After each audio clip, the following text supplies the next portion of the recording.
कल 25 अक्टूबर वेडनेसडे से फिर से बाजार ओपन होने जा रहा है। तो बात करेंगे इस वीडियो पे कुछ इंपॉर्टेंट सेक्टर्स के ऊपर, कुछ इंपॉर्टेंट शेयर्स के ऊपर। कल जैसे ही बाजार ओपन होगा शार्प 9:15 पे आपका कड़ी नज़र होना चाहिए ये सारे इंपॉर्टेंट सेक्टर्स के ऊपर भी, ये सारे इंपॉर्टेंट शेयर्स के ऊपर भी। इनमें से दोस्तों सबसे पहले जो हम 3 इंपॉर्टेंट कंपनी की शेयर के बारे में डिस्कस करेंगे, जिसके अंदर मोस्ट ऑफ द चांस है कि कल इसमें गिरावट हो सकता है। मतलब यहाँ पे जो भी सारे शेयर हम डिस्कस करेंगे, सारे के सारे नहीं, शुरू में जो 3 शेयर हम डिस्कस करेंगे इसमें दोस्तों गिरावट हो सकता है। अब चलिए ज़्यादा बातें ना करके मैं आपको सीधा सीधा कंपनी का नाम और उसके पीछे का वजह क्या है आपके सामने प्रेजेंट करता हूँ। अच्छा, शुरू करने से पहले एक चीज़ मैं आपको और एक क्लियर करके रखना चाहता हूँ कि यहाँ पे जो मैं थंबनेल पे यूज़ किया कि कल ज़बरदस्त गिर सकता है, ये सारे शेयर के बारे में, मतलब इंटायर मार्केट नहीं। लोग अक्सर सोचते हैं कि मैं मार्केट के बारे में बोलूँ, मार्केट के नहीं, यहाँ पे कुछ स्पेसिफिक शेयर के बारे में मैं मेंशन किया। तो देखिए सबसे पहला कंपनी का नाम है एनडीटीवी, अदानी ग्रुप से बिलोंग करता है, जो कि लास्ट डे यानी सोमवार के दिन भी शेयर गिरा था ऑलमोस्ट 3.5% से ज़्यादा। अब बात है कि कल यानी सोमवार के दिन दोस्तों एनडीटीवी का Q2 का रिजल्ट आउट हुआ और इस बार दोस्तों रिजल्ट में ईयर ऑन ईयर बेसिस पे मैसिव डाउनफॉल देखने को मिला हर एक सेगमेंट पे। मतलब लास्ट ईयर की बात करें सितंबर 2022 में कंपनी का टोटल इनकम का नंबर था 105 करोड़ रुपए, जो कि इस बार ड्रॉप होकर 95 करोड़ रुपीज़ तक पहुंच चुका है। बट हाँ, क्वार्टर ऑन क्वार्टर बेस पे थोड़ा इंक्रीज भी हुआ। एट द सेम टाइम अगर हम बात करें कंपनी का जो मार्जिन, उसमें भी ईयर ऑन ईयर बेस पे मैसिव डिक्रीज हमें देखने को मिला, डाउनफॉल देखने को मिला। लगभग 18% से मार्जिन गिर के ऑलमोस्ट 5% के करीब करीब पहुंच चुका है, जिस वजह से अल्टीमेटली देखिए टोटल इनकम गिरा, कंपनी का मार्जिन गिरा, तो जिस वजह से अल्टीमेटली जो नेट प्रॉफिट है उसमें मैसिव डाउनफॉल देखने को मिला। 13 करोड़ रुपए लास्ट ईयर का नेट प्रॉफिट का नंबर था, इस बार सीधा ऑलमोस्ट 60% के आसपास हमें गिरावट देखने को मिला, हो चुका है 5.55 करोड़ रुपीज़।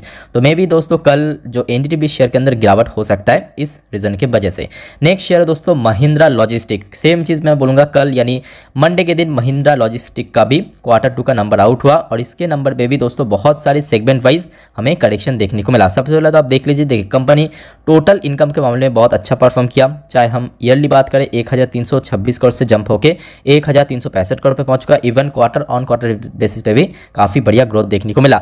अब क्योंकि कंपनी के मार्जिन एकदम से श्रिंक हुआ है, जैसे कि 5% की मार्जिन देखिए कंपनी लगातार मेंटेन कर रहा था, बट इस बार कंपनी का जो मार्जिन है 4% हो चुका है, जिस वजह से अल्टीमेटली कंपनी का जो नेट प्रॉफिट वो कहीं ना कहीं लॉस में कन्वर्ट हो चुका है। तो अब देख सकते हो लास्ट ईयर पे सितंबर 2022 में कंपनी का प्रॉफिट हुआ था 17 करोड़ का, सीधा प्रॉफिट से कितना 8 करोड़ के आसपास लॉस कंपनी यहाँ पे बुक किया। उसके साथ साथ कंपनी का जो क्वार्टर ऑन क्वार्टर बेस पे भी एकदम से लॉस देखने को मिला, मतलब जो प्रॉफिट था वो कन्वर्ट हो चुका है लॉस में। तो जिस वजह से मैं भी कल महिंद्रा लॉजिस्टिक, जो कि लास्ट कुछ समय से हमने देखा था थोड़ा बहुत ऊपर की तरफ मूव भी किया था, इसके अंदर कल एक डिप करेक्शन होने का उम्मीद है।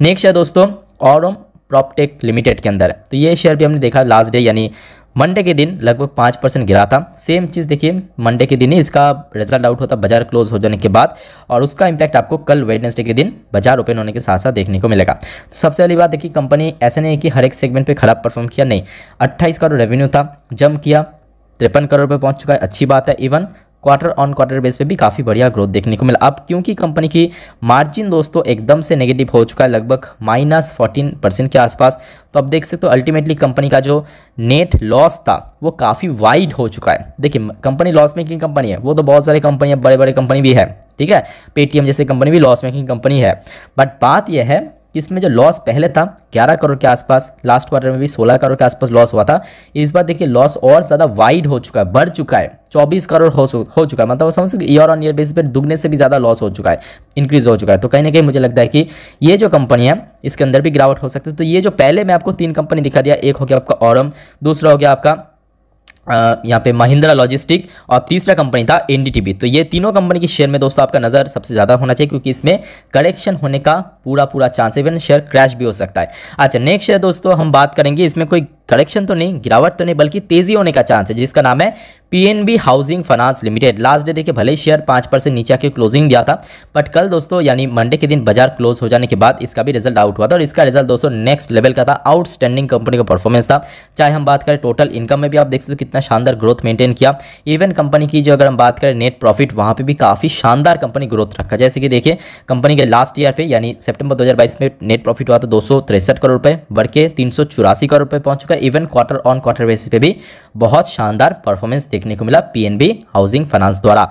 तो आई थिंक इस शेयर के अंदर दोस्तों कल गिरावट नहीं बल्कि तेजी होने का चांस है, यानी गेन होने का चांस है। ठीक है, तो ये ध्यान में होना चाहिए। शुरू में जो 3 शेयर मैं आपको दिखा था वो गिर सकता है, बट अभी जो मैं आपको शेयर दिखा रहा हूँ इसमें गिरावट नहीं बल्कि तेजी होने का चांस है, जैसे पीएनबी हाउसिंग फाइनेंस।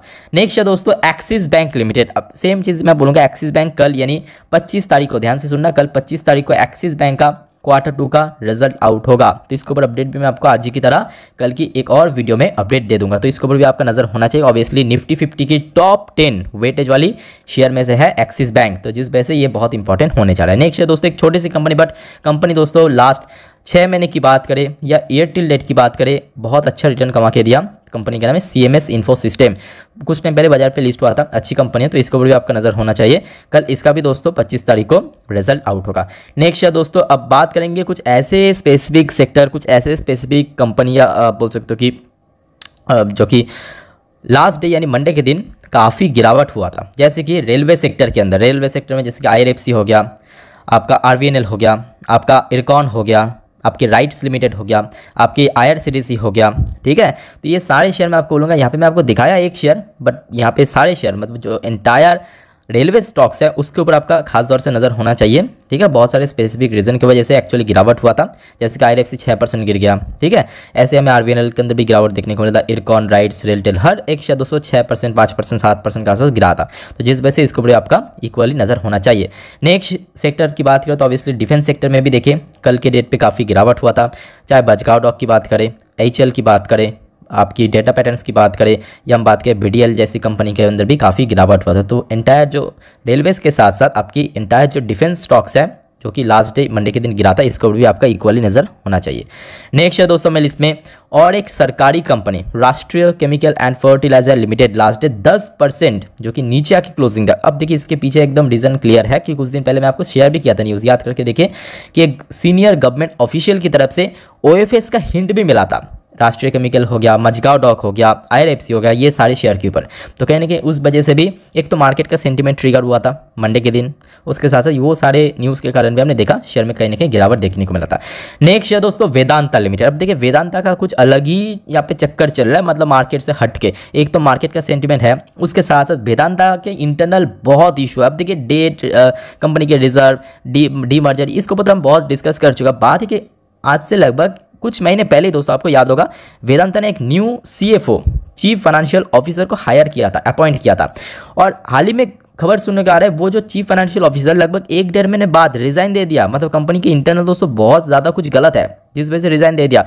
और आज की डेट पे एकदम लेटेस्ट न्यूज़ निकल के आ रहा है कि एकदम रिजाइन देने के बाद, मतलब वो रिजाइन दिया था कल की डेट पे, फिर से देखिए बायजूस का जो CFO है, एक स्टार्टअप कंपनी बायजूस, नाम तो आपने सुना होगा, टीवी में बार बार ऐड आता है, तो वो बायजूस का जो CFO, मतलब एक CFO जिनका नाम है अजय गोयल, इनको दोस्तों फिर से हायर किया।